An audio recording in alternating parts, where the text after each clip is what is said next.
ಇನ್ನು ರಾಜ್ಯ ಕಾಂಗ್ರೆಸ್ ಉಸ್ತುವಾರಿ ಸುರ್ಜೇವಾಲಾ ಬೆಂಗಳೂರಿಗೆ ಎಂಟ್ರಿ ಕೊಟ್ಟಿರುವಂತ ಹೊತ್ತಲೇ ಮುಂದಿನ ಸಿಎಂ ಕೂಗು ಕೂಡ ಜೋರಾಗಿದೆ. ದಿನಕ್ಕೊಬ್ಬರಂತೆ ಡಿಕೆ ಶಿವಕುಮಾರ್ ಪರ ಬ್ಯಾಟ್ ಬೀಸೋರು, ಮತ್ತೊಂದು ಟೀಮ್ ಡಿನ್ನರ್ ಮೀಟಿಂಗ್ ಮಾಡೋದು, ಇದೆಲ್ಲವೂ ಕೂಡ ವ್ಯವಸ್ಥಿತವಾಗಿ ನಡೀತಾ ಇದೆ. ಸಂಜೆ ನಡೆಯುವಂತ ಶಾಸಕಾಂಗ ಸಭೆಯತ್ತ ಸದ್ಯ ಎಲ್ಲರ ಚಿತ್ತ ನೆಟ್ಟಿದೆ.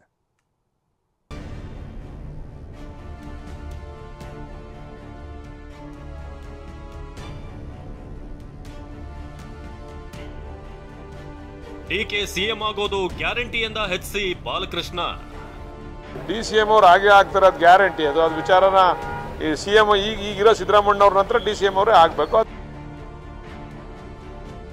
ಕಾಂಗ್ರೆಸ್ ಮನೆಯಲ್ಲಿ ಮುಂದಿನ ಸಿಎಂ ಕೂಗು ಜೋರಾಗ್ತಿದೆ. ಕಳೆದ 3 ದಿನಗಳಿಂದ ಡಿಸಿಎಂ ಡಿಕೆ ಶಿವಕುಮಾರ್ ಪರ ಬ್ಯಾಟ್ ಬೀಸುವವರ ಸಂಖ್ಯೆಯೂ ಹೆಚ್ಚಾಗ್ತಿದೆ. ಹೈಕಮಾಂಡ್ ನಿಂದ ಸುರ್ಜೇವಾಲಾ ಬೆಂಗಳೂರಿಗೆ ಎಂಟ್ರಿ ಕೊಟ್ಟಿರೋ ಹೊತ್ತಲ್ಲೇ ಡಿಕೆ ಪರ ಧ್ವನಿ ಮೊಳಗಿದೆ. ಮೊನ್ನೆ ಚಿಕ್ಕಮಗಳೂರಿನ ಶೃಂಗೇರಿಗೆ ಡಿಕೆ ಹೋಗಿದ್ರು. ಈ ವೇಳೆ ಮುಂದಿನ ಸಿಎಂ ಡಿಕೆ ಅಂತ ಕಾರ್ಯಕರ್ತರು ಘೋಷಣೆ ಕೂಗಿದ್ರು. ನಿನ್ನೆ ಡಿಕೆ ಆಪ್ತ ಶಾಸಕ ಶಿವಗಂಗಾ ಬಸವರಾಜು ಬ್ಯಾಟ್ ಬೀಸಿದ್ರು.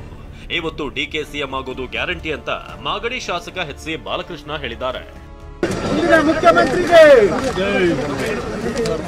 ಮುಂದಿನ ಮುಖ್ಯಮಂತ್ರಿ ಡಿಕೆ ಶಿವಕುಮಾರ್ಗೆ, ಡಿಕೆ ಶಿವಕುಮಾರ್ಗೆ, ಮುಂದಿನ ಮುಖ್ಯಮಂತ್ರಿ ಡಿಕೆ ಶಿವಕುಮಾರ್ಗೆ ಹೇಳಿದ್ನಲ್ಲ, ಹಾಗೆ ಆಗ್ತಾರೆ. ಅದಕ್ಕೆ ಮತ್ತೆ ಬದಲಾವಣೆ ಸ್ಟೇಟ್ಮೆಂಟ್ ಹಿಂದಕ್ಕೆ ತಗೊಳ್ಳೋ ಮಾತಿಲ್ಲ. ನಾನು ಮುಂಚೆ ಹೇಳಿದ್ದೀನಿ, ಈಗಲೂ ಹೇಳಿದ್ದೀನಿ, ಅವ್ರು ಮುಖ್ಯಮಂತ್ರಿ ಆಗ್ತಾರೆ.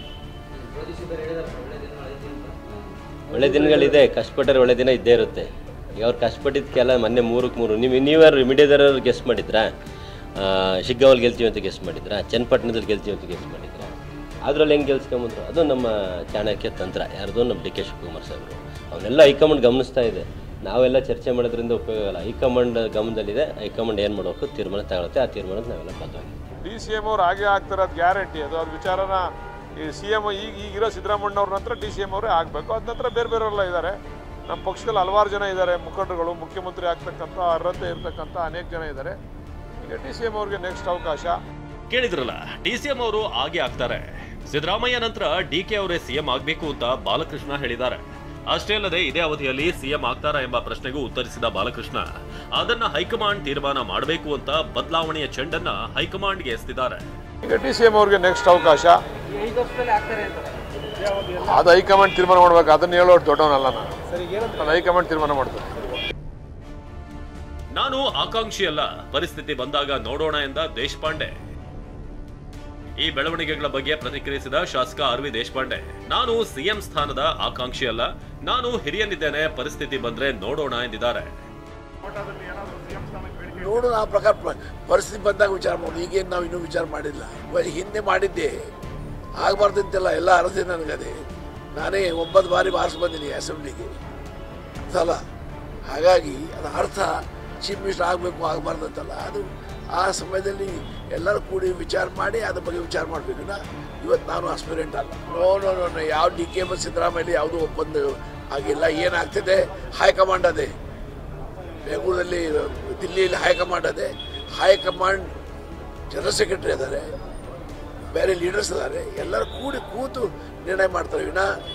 ಇಬ್ಬರು ಜನ ನಿರ್ಣಯ ಮಾಡೋದು. ಹೈಕಮಾಂಡ್ ಅನುಮತಿ ಪಡೆದು ಡಿನ್ನರ್ ಸಭೆ ಮಾಡ್ತೀವಿ ಎಂದ ಸತೀಶ್. ಈ ಮಧ್ಯೆ ದಲಿತ ನಾಯಕರು ಮತ್ತೊಂದು ಡಿನ್ನರ್ ಸಭೆಗೆ ಸಜ್ಜಾಗ್ತಿದ್ದಾರೆ. ಇಂದಿನ ಸಿಎಲ್ಪಿ ಸಭೆಯಲ್ಲಿ ಅನುಮತಿ ಪಡೆದೇ ಸಭೆ ನಡೆಸಲು ಮುಂದಾಗಿದ್ದಾರೆ. ಅನುಮತಿ ಪಡೆದು ಸಭೆ ಮಾಡೋಣ ಅಂತ ಸತೀಶ್ ಜಾರಕಿಹೊಳಿ ಹೇಳಿದ್ದಾರೆ. ನಮ್ಮ ಅಧ್ಯಕ್ಷರಿಗೆ ಹೇಳ್ತೀವಿ, ಚೇರ್ಮನ್ರಿಗೆ ಪ್ರಸ್ತಾಪ ಮಾಡಿ ಅನುಮತಿ ಪಡೆದು ಮಾಡೋಣ. ನಾ ಮೊನ್ನೆ ಕೂಡ ಹೇಳಿದೆ, ಪರ್ಮಿಷನ್ ತೊಗೊಂಡು ಮಾಡೋಣ ಅಂತ ಹೇಳಿದ್ದೀನಿ. ಯಾಕಂದ್ರೆ ಸಿಎಲ್ಪಿನ ವೇದಿಕೆ ಮುಂಚಿತವಾಗಿ ಚರ್ಚೆ ಮಾಡ್ತೀರಾ ಸರ್? ಅಲ್ಲೇ ಮಾಡ್ಬೋದು, ಅಲ್ಲೇ ಸಿಎಲ್ಪಿಯಲ್ಲೇ ಮಾಡ್ಬೋದು. ಎಲ್ಲ ದಲಿತ ಶಾಸಕರು ಇರ್ತಾರೆ, ಅವ್ರ ಅಭಿಪ್ರಾಯ ಕೂಡ ಅಲ್ಲಿ ವ್ಯಕ್ತ ಆಗ್ಬೋದು. ನೋಡೋಣ, ಕಾದು ನೋಡೋಣ. ಸಿಎಂ ಹೋಮ್ ಮಿನಿಸ್ಟರ್ಗೆ ಹೇಳ್ತೀವಿ. ನನಗೆ ಯಾಕೆ ಕರೆದಿಲ್ಲ ಅಂದರೆ ನೋಡಿ, ಮುಂದೆ ಉಳಿದಿರ್ರಿ. ಅವ್ರವ್ರ ಪ್ರಾಬ್ಲಮ್ದಿಂದ ಬೇರೆ ಡೇಟ್ ಅಡ್ಜಸ್ಟ್ ಮಾಡಬೇಕು ಮುಂದೆ ಹಾಕಿದ್ದಾರೆ. ಪಕ್ಷದಲ್ಲಿ ಶಿವಕುಮಾರ್ ಆಗಲಿ, ಸಿದ್ದರಾಮಯ್ಯ ಆಗಲಿ, ಪರಮೇಶ್ವರ ಆಗಲಿ, ಜಾರಕಿಹೊಳಿ ಆಗಲಿ, ಎಲ್ಲರೂ ಒಂದೇ ಇದ್ದೇವೆ. ಯಾವ ಥರದ ಭಿನ್ನಾಭಿಪ್ರಾಯ ಇಲ್ಲ. ಡಿ ಕೆ ಶಿವಕುಮಾರ್ ನಮ್ಮ ಪಕ್ಷದ ಅಧ್ಯಕ್ಷರಾದ ಅವ್ರ ನಾಯಕತ್ವದಲ್ಲಿ ಇವತ್ತು ಪಕ್ಷ ಒಳ್ಳೆ ಕೆಲಸ ಮಾಡ್ತಾ ಇದೆ, ಒಳ್ಳೆ ಸಂಘಟನೆ ಮಾಡ್ತಾ ಇದೆ. ಕಾಂಗ್ರೆಸ್ನಲ್ಲಿ ಯಾವುದೇ ಗೊಂದಲವಿಲ್ಲ ಎಂದ ಸುರ್ಜೇವಾಲಾ. ಗೊಂದಲಗಳ ಮಧ್ಯೆ ಮಹತ್ವ ಪಡೆದ ಸಿಎಲ್ಪಿ ಮೀಟಿಂಗ್. ಮುಂದಿನ ಸಿಎಂ ಕೂಗು, ಡಿನ್ನರ್ ಮೀಟಿಂಗ್ ಗರಿಗೆದರಿರುವಂತಹ ರಾಜಕೀಯದ ಮಧ್ಯೆ ಹೈಕಮಾಂಡ್ ರಾಜ್ಯಕ್ಕೆ ಎಂಟ್ರಿ ಕೊಟ್ಟಿದೆ. ರಾಜ್ಯ ಕಾಂಗ್ರೆಸ್ ಉಸ್ತುವಾರಿ ರಣದೀಪ್ ಸಿಂಗ್ ಸುರ್ಜೇವಾಲಾ ರಾಜ್ಯಕ್ಕೆ ಬಂದಿಳಿದಿದ್ದಾರೆ. ಏರ್ಪೋರ್ಟ್ನಲ್ಲಿ ರಾಜ್ಯ ಕಾಂಗ್ರೆಸ್ ಬೆಳವಣಿಗೆ ಬಗ್ಗೆ ಪ್ರತಿಕ್ರಿಯಿಸಿದ ಸುರ್ಜೇವಾಲಾ ಯಾವುದೇ ಗೊಂದಲ ಇಲ್ಲ ಎಂದಿದ್ದಾರೆ. कांग्रेस की सरकार एकजुट है. कांग्रेस के मुख्यमंत्री श्रीमान सिद्धारमैया जी हैं. जो भी निर्णय जब भी होगा उसका निर्णय कांग्रेस का शीर्ष नेतृत्व राहुल जी, खड़गे साहब, श्रीमती सोनिया गांधी सही समय पर करेंगे. इस प्रकार का कोई विवाद कांग्रेस में नहीं है. ना कोई बदलाव का विवाद है, ना बनाने का विवाद है. इसलिए भाजपा इन मनगढ़ंत और जो बेकार की बातें हैं वो इसमें समय नष्ट कर कांग्रेस की गारंटियों को हराना चाहते हैं. क्योंकि वो कांग्रेस की गारंटियों पर हमला नहीं बोल रहे, वो कर्नाटक के लोगों पर हमला बोल रहे हैं. और कर्नाटक के लोगों को बीजेपी कभी हरा नहीं पाएगी. ಯಾವುದೇ ಗೊಂದಲವಿಲ್ಲ ಎಂದಿರುವ ಸುರ್ಜೇವಾಲಾ ಇಂದು ಸರಣಿ ಸಭೆ ನಡೆಸಲಿದ್ದಾರೆ. ಸಂಜೆ 6 ಗಂಟೆಗೆ ಶಾಸಕಾಂಗ ಸಭೆ ನಡೆಯಲಿದ್ದು ಈ ಸಭೆಯತ್ತ ಎಲ್ಲರ ಚಿತ್ತ ನೆಟ್ಟಿದೆ. Bureau report, TV9. ಪ್ರಸನ್ನ, ನಮ್ಮ ಪ್ರತಿನಿಧಿ ಓವರಾಲ್ ಆಗಿ ಕಾಂಗ್ರೆಸ್ನಲ್ಲಿ ಇವತ್ತೇನೇನು ಆಗ್ತಾ ಇದೆ ಈ ವಿಚಾರಕ್ಕೆ ಸಂಬಂಧಪಟ್ಟ ಹಾಗೆ ಮತ್ತಷ್ಟು ಡೀಟೇಲ್ಸ್ ಅನ್ನ ಕೊಡ್ತಾರೆ. ನಮ್ಮ ಜೊತೆಗೆ ನೇರ ಸಂಪರ್ಕದಲ್ಲಿ ಜಾಯಿನ್ ಆಗ್ತಾ ಇದ್ದಾರೆ. ಪ್ರಸನ್ನ, ಒಂದ್ ಕಡೆ ಮುಖ್ಯಮಂತ್ರಿಗಳು ತ್ಯಾಗದ ಮಾತುಗಳನ್ನ ಆಡ್ತಾ ಇದ್ದಾರೆ, ಮತ್ತೊಂದ್ ಕಡೆ ಕೆಪಿಸಿಸಿ ಅಧ್ಯಕ್ಷರು ನಾನು ಇರ್ತೀನೋ ಇಲ್ವೋ ಅನ್ನುವಂಥದ್ದು ಮುಖ್ಯ ಅಲ್ಲ, ಪಕ್ಷ ಅಧಿಕಾರಕ್ಕೆ ತರೋದು ಮುಖ್ಯ ಅನ್ನುವಂಥ ವಿಚಾರವನ್ನು ಹೇಳ್ತಾ ಇದ್ದಾರೆ. ಈ ಮಾತುಗಳ ಒಳಾರ್ಥಗಳು ಏನೇನು ಕಂಡು ಬರ್ತಾ ಇದೆ, ಜೊತೆಗೆ ಕೆಲ ಸಚಿವರುಗಳ ವರ್ತನೆ ಬಗ್ಗೆ ಸುರ್ಜೇವಾಲಾ ಬೇಸರ ವ್ಯಕ್ತಪಡಿಸಿದ್ರು ಅನ್ನುವಂಥದ್ದೆಲ್ಲ ಗೊತ್ತಾಗ್ತಾ ಇದೆ.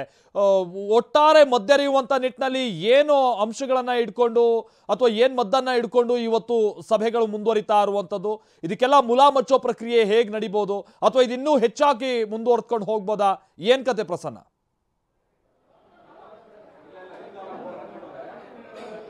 ಮಾಲ್ತೇಶ್, ಕಾಂಗ್ರೆಸ್ನ ಪಾಳ್ಯವನ್ನ ಮತ್ತು ಇವತ್ತು ನಡೀತಾ ಇರುವಂತಹ ಮೀಟಿಂಗ್ಗಳನ್ನ ಮತ್ತು ನಾಯಕರು ಕೊಡ್ತಾ ಇರುವಂತಹ ಒಂದೊಂದು ಹೇಳಿಕೆಗಳ ಬಿಟ್ವೀನ್ ದ ಲೈನ್ ಅರ್ಥ ಮಾಡ್ಕೊಳ್ತಾ ಹೋದ್ರೆ ಒಂದಂತೂ ಸ್ಪಷ್ಟವಾಗುತ್ತೆ, ಕಾಂಗ್ರೆಸ್ ಪಾಳ್ಯದಲ್ಲಿ ಎಲ್ಲವೂ ಕೂಡ ತಿಳಿಯಾಗಿಲ್ಲ.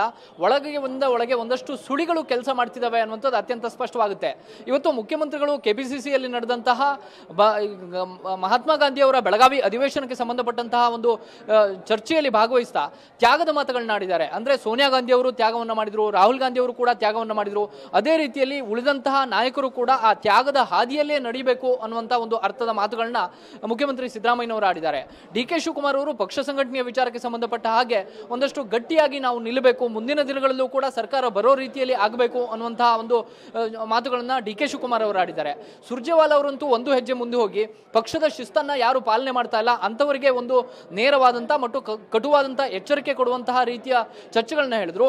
ಸುರ್ಜೇವಾಲಾ ಅವರು ಹೇಳ್ತಾ ಇರುವಂತದ್ದು, ಯಾರು ಪಕ್ಷವನ್ನು ಕೂಡ ಬುಲ್ಡೋಜ್ ಮಾಡುವಂತ ಕೆಲಸವನ್ನ ಮಾಡಬಾರದು, ಕಾರ್ಯಕರ್ತರಿಗೆ ನಾಯಕರು ಗೌರವವನ್ನು ಕೊಡಬೇಕು ಅನ್ನುವಂತಹ ಮಾತನ್ನ ಹೇಳೋ ಮೂಲಕ ಎಲ್ಲರೂ ಕೂಡ ಪಕ್ಷದ ಚೌಕಟ್ಟಿನ ಒಳಗೆ ಬರಬೇಕು ಅನ್ನುವಂತಹ ಒಂದು ಸೂಚನೆಯನ್ನ ಕೊಟ್ಟಿದ್ದಾರೆ. ಇವತ್ತು ಸಂಜೆ 6 ಗಂಟೆಗೆ ಕೆಪಿಸಿಸಿ ವತಿಯಿಂದ ಇವತ್ತು ಶಾಸಕಾಂಗ ಸಭೆ ಕೂಡ ನಿಗದಿಯಾಗಿದೆ. ಈ ಶಾಸಕಾಂಗ ಸಭೆಯಲ್ಲೂ ಕೂಡ ಒಂದಷ್ಟು ಗೊಂದಲಗಳನ್ನ ತಿಳಿಗೊಳಿಸುವಂತಹ ಪ್ರಯತ್ನಗಳನ್ನ ನಾಯಕರು ಮಾಡುವಂತ ಸಾಧ್ಯತೆ ಇದೆ. Maltesh, okay, thank you Prasanna.